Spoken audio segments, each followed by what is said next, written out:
Assalamualaikum warahmatullahi wabarakatuh. Saya Yulis Sugiantini. Di sini saya ingin berbagi mengenai pengalaman saya mengikuti guru belajar seri asesmen kompetensi minimum, di mana kegiatan ini terbagi menjadi dua, yaitu ada BIMTEK, di mana BIMTEK ini berlangsung selama 32 jam atau 5 hari. Jadi waktunya dapat kita tentukan sendiri. Lalu yang keduanya nanti akan ada pengimbasan. Di sini BIMTEK itu ada 5 kegiatan, diisi dengan pemahaman materi. Jadi nanti begitu kita daftar, di situ ada materi-materi yang harus kita baca agar kita memahami apa mengenai AKM itu. Lalu ada latar belakang kenapa adanya AKM. Dan yang ketiga, tujuan adanya AKM. Yang keempat, kebijakan dalam AKM.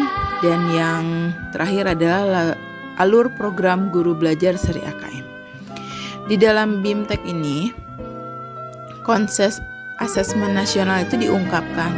Konsepnya seperti apa, lalu teknik pelaksanaannya, butir soal asesmen literasi membacanya, itu nanti kita belajar membuatnya. Lalu butir soal asesmen narasi itu juga kita belajar untuk membuatnya. Lalu yang kelimanya adalah tindak lanjut laporan hasil asesmen kompetensi minimum. Jadi nanti setelah ada asesmen kompetensi minimum ini, tindak lanjutnya akan seperti apa laporannya.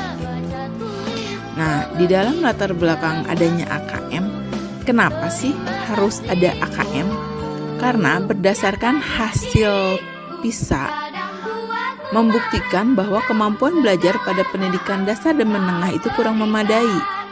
Pada tahun 2018, sekitar 70% siswa itu memiliki kompetensi literasi membacanya di bawah minimum. Sama halnya dengan keterampilan matematika dan sainsnya. 71% siswa berada di bawah kompetensi minimum untuk matematika dan 60% siswa di bawah kompetensi minimum untuk keterampilan sains. Skor PISA untuk Indonesia stagnat dalam waktu 10-15 tahun terakhir. Kondisi ini menyebabkan Indonesia menjadi salah satu negara yang konsisten dengan peringkat hasil PISA yang terendah. Nah, menanggapi kondisi tersebut, reformasi asesmen diperlukan untuk mendorong peningkatan kualitas pembelajaran. Pemetaan mutu pendidikan secara menyeluruh dibutuhkan. Untuk itu, untuk tahun 2021 mendatang, asesmen nasional akan diresmikan diterapkan oleh Kementerian Pendidikan dan Kebudayaan dan ujian nasional sudah tidak berlaku lagi. Nah, yang selanjutnya adalah tujuan adanya guru belajar seri AKM, asesmen kompetensi minimum ini. Untuk apa? Yang pertama, agar memahami konsep asesmen nasional. Yang kedua, memahami bentuk pelaksanaan asesmen nasional. Yang ketiga, menganalisis contoh asesmen literasi membaca pada asesmen kompetensi minimum. Lalu, menganalisis contoh asesmen numerasi pada asesmen kompetensi minimum. Dan yang kelimanya, membaca dan menindaklanjuti laporan hasil asesmen kompetensi minimum. Dan yang terakhir, tentu saja melakukan pengimbasan dengan mengajak rekan guru yang lain untuk mengikuti program guru belajar seri asesmen kompetensi minimum. Lalu yang selanjutnya adalah kebijakan dalam asesmen kompetensi minimum ini. Kebijakannya yang pertama untuk mengukur kecapaian peserta didik dari hasil belajar kognitifnya berupa literasi dan numerasi. Lalu yang keduanya itu menjadi syarat bagi peserta didik untuk berkontribusi di dalam masyarakat, terlepas dari bidang pekerjaannya atau karir yang ingin mereka tekuni di masa yang akan datang. Lalu yang kedua, survei karakter. Di sini asesmen kompetensi minimum itu untuk mengukur kecapaian peserta didik dari hasil belajar itu berupa sosial dan emosionalnya.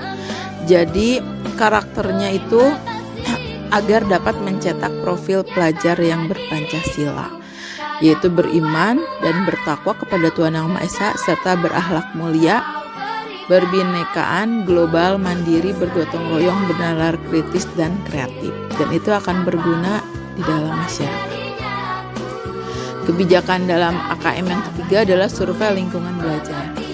Survei lingkungan belajar itu untuk mengevaluasi dan memetakan aspek pendukung kualitas pembelajaran di lingkungan belajar siswa tersebut. Dalam Asesmen Nasional 2021 ini dilakukan sebagai pemetaan dasar atau sebagai baseline dari kualitas pendidikan yang nyata di lapangan itu seperti apa. Sehingga konsekuensinya tidak ada bagi sekolah dan murid. Ini hanya untuk mengukur saja seperti apa pembelajaran yang akan dikembangkan di masa yang akan datang. Lalu yang kelimanya dalam BIMTEK ini ada alur program guru belajar seri AKM. Ada 5 langkah mudah dalam mengikuti program guru belajar ini. Yang pertama, peserta itu wajib memiliki akun di SIM PKB, yaitu akun guruku.id. Lalu mengunjungi laman gurubelajar.kemendikbud.go.id. Lalu dipilih di situ ada seri guru belajar yang tersedia. Setelah itu peserta memilih jadwal dan angkatan yang tersedia. Yang keempatnya, peserta mengikuti proses belajar pada seri guru belajar yang telah dipilihnya sesuai dengan alur belajar pada masing-masing seri. Dapatkan ilmu yang bermanfaat dan sertifikat serta piagam penghargaan.